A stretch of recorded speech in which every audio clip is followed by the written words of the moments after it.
Are you schooled or are you educated? It's time to reflect. Is it the schooling or the education that shapes who you are? Good afternoon.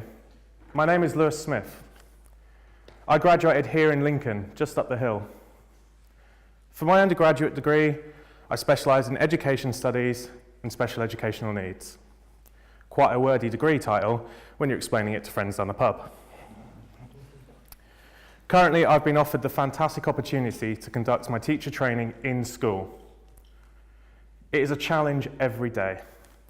It is daunting, almost as daunting as the talk merely hours ago. But it's something that I'm passionate about, and it's something that challenges me every day. But most importantly, it makes me think. During my studies, I was always fascinated by the changing way of our society. The way that in a mere space of 5 years, we can change from something being unacceptable to something being acceptable.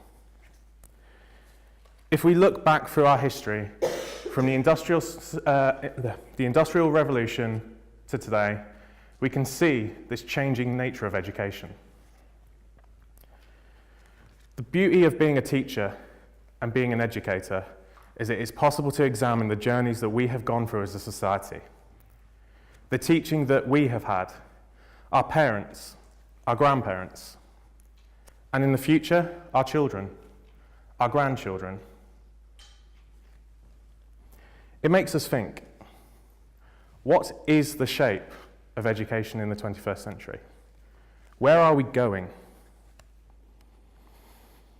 It's possible to argue that in the 21st century, we are catered more towards schooling than education. It's important to break this down into two key concepts, however. Number one, schooling. This relates to the qualifications we receive, the formal academic behaviours that we learn, such as grammar, formal and informal tone, and how to structure our writing to communicate between each other. This is specifically the knowledge we have gained in school. It's our maths GCSEs, our science GCSEs, the Duke of Edinburgh Award. But what for education? What is education?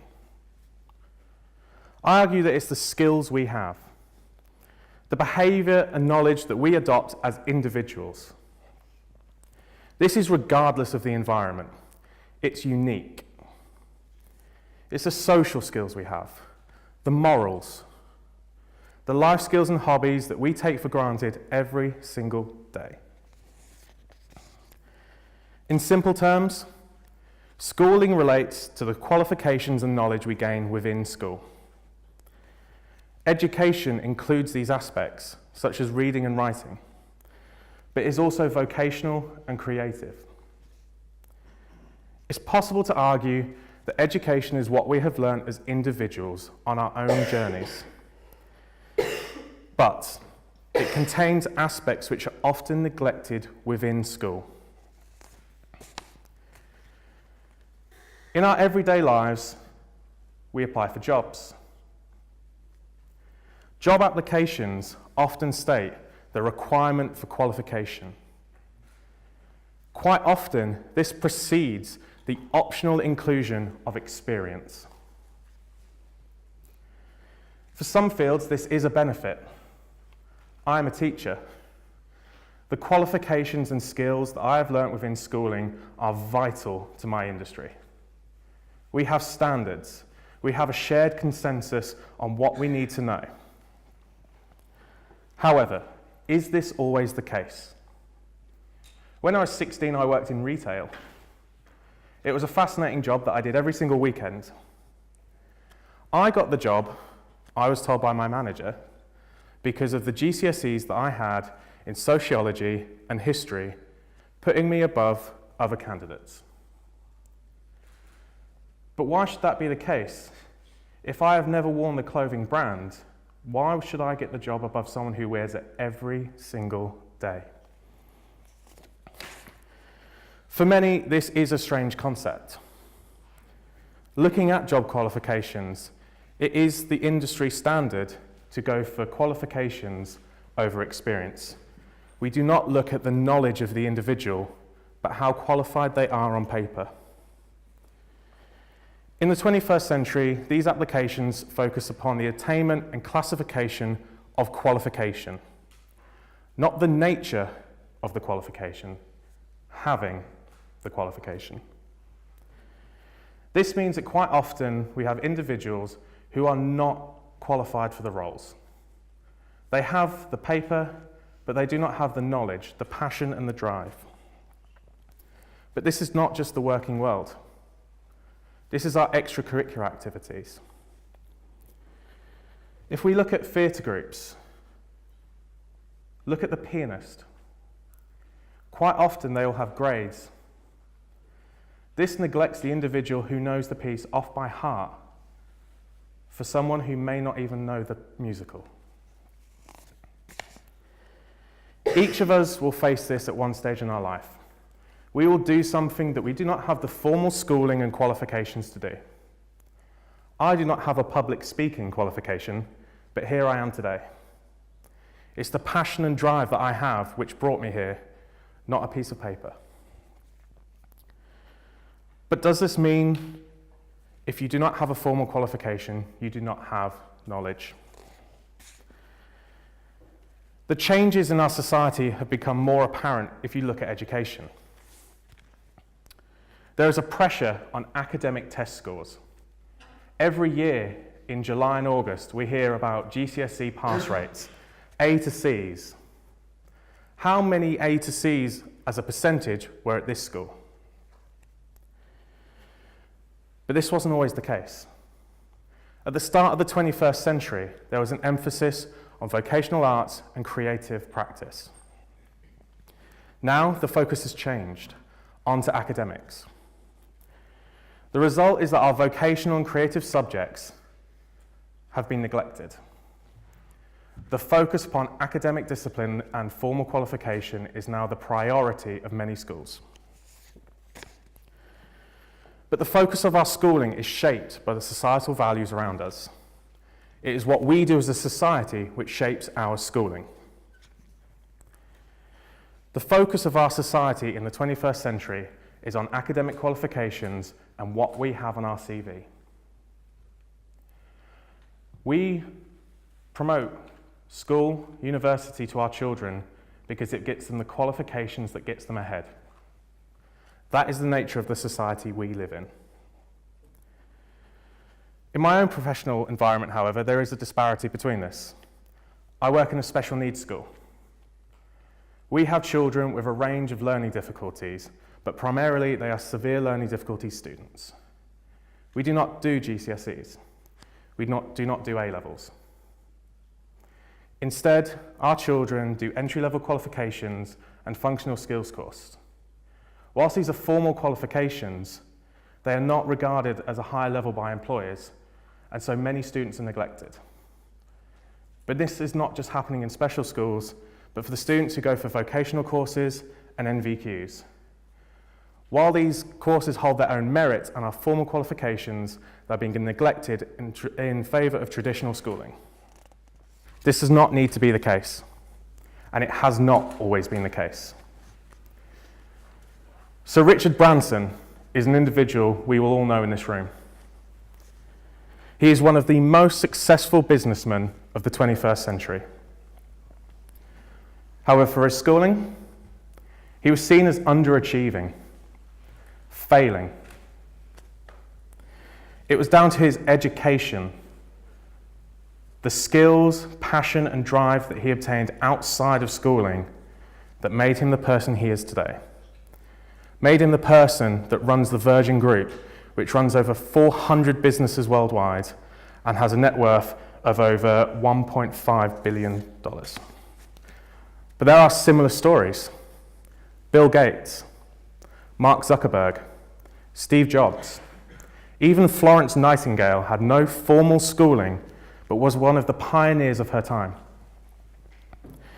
These individuals did not receive the highest level of formal schooling, but they inspire us daily. They impact our lives and change the way we think of the world. Based on this, I ask one question. Does schooling and qualifications make us who we are? Or is it the education, the development and knowledge which shapes who we are as individuals? Is it having a GCSE in PE that makes me a good football coach? Or is it the passion and drive I've had since I could walk that makes me a good coach? I pose the argument to you all that schooling does not inform who we are. It's the education we have that informs the choices that we make in our lives. It's not the qualifications, but the knowledge and experience from all aspects of our life which influences how we are. It's the teamwork and leadership we gained through being part of sports clubs when we were younger. The discipline and dedication from theatre groups in learning our lines, in going the extra mile. And it's the care and empathy that we gain from looking after members of our own family, which shapes our morals and our life skills. But it's not just this. For those who went travelling, what did you learn? When you moved into the house that you now live in for the first time, and that boiler wasn't working quite right, what did you learn? These aspects shape who we are. Imagine after the event today, we're sat having a coffee, and I was to turn around and go, if I were to ask you to name your best qualities as a person, which of these are down to schooling? On the other hand, how many of these skills that you take for granted daily are down to the education you have? For some, schooling is a large proportion of their life. As a teacher, schooling has shaped my career and given me the skills I require on a daily basis. But that's not just who I am. That's not just my life. Society moving forward needs to reflect that this is not the case for everyone.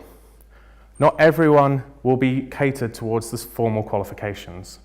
Some will be vocational, creative, have amazing stories which will inspire us to make change. The national curriculum, key legislative guidance that works for the benefit of all schools across the country, states explicitly that the curriculum in schooling is just one element of the education of every child. Society will always need schooling and the positive impact that it has.